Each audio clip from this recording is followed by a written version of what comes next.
Welcome back to the channel where we continue to monitor your analytics. Check, test. Check, test. 3, 2, and 1. Welcome back to the channel where we continue to make the transition to 2023. Today we are going to talk about 4 metrics that will make a business impact in 2023 with your email marketing. Again, content strategy for email, we'll talk about those in other videos, but today we're going to focus in on the metrics that matter. We're going to talk about conversions, your click-through percentage, your revenue, and your purchase percentage. These are all important for small and medium-sized businesses. These are the metrics that are going to have the most impact in 2023. Number 1, this is always the most important, even of your website metrics, it is conversions. Yes, that is what you're trying to get people to do. Are you getting them to purchase? It's your revenue, it's your total number of orders. That indicates volume. How many new customers did you get, or how many new signups did you get to your newsletter or email list, or to your ebook, or to your downloadable gated content, or whether you've got some kind of lead magnet. The overall number of conversions is what you are trying to get them to do. And then once you get them to convert, that is kind of the keystone to all of the further marketing that you are going to do. So the number 1 metric is conversions. That is the determining factor if your email is working. If you're sending out very well-written emails that don't get any conversions, then it's just not doing what you want it to do.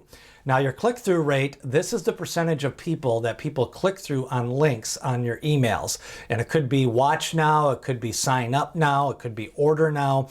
But unless you get them to actually go from your email to your landing page or your website, you're not going to be able to get those conversions. And you want to have a higher click-through percentage. So in this example, if you get 10 email opens, and you get one of them to click through, that is a 10% click-through percentage. And that would be very strong. Again, your open percentage, you're looking for 40% or better. Smaller the list, you should be able to get up to 50 to 60% open rates, because that means you have a clearer defined audience. But once you get over 1,000 email people on your list, your email percent open rates are probably going to go down to about 40 to 50%. But click-through rate is important, because that is telling you if your email copy is engaging enough to even get them to want to go to that next step. So this is like getting that second date on the click-through rate.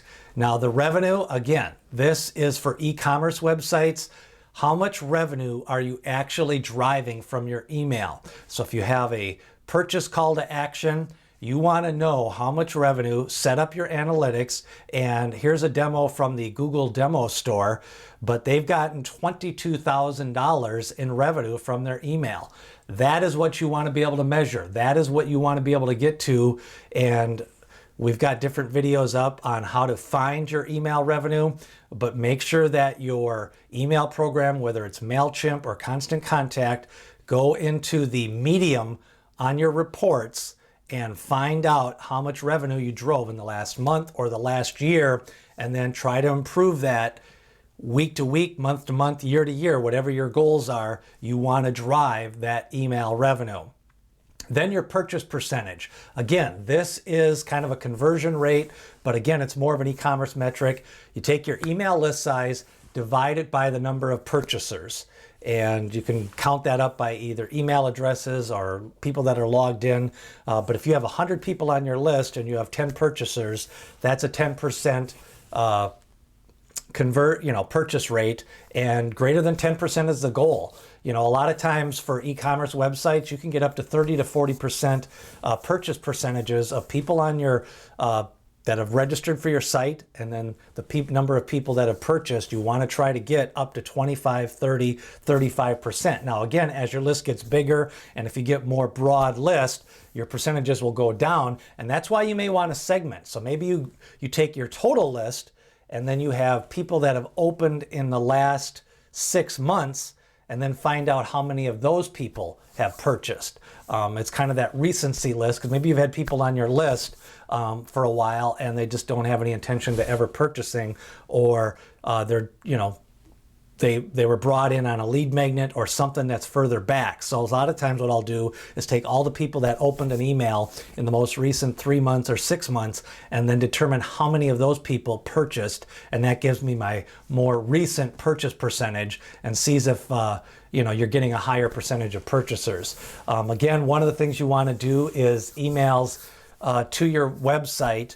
You want to get them to become a customer, and you're trying to get them to engage with your email. So with your overall email strategy, you're trying to tell them more about your business, identify the pillar content, get them to convert, and get them to become a customer. So email can have a big impact. It's still the most powerful form of one-to-one marketing. It tells you about their path to purchase, have engaging subject lines, and then ask for the sale or the conversion in each email. And email these 4 metrics, and following this will drive business revenue in 2023.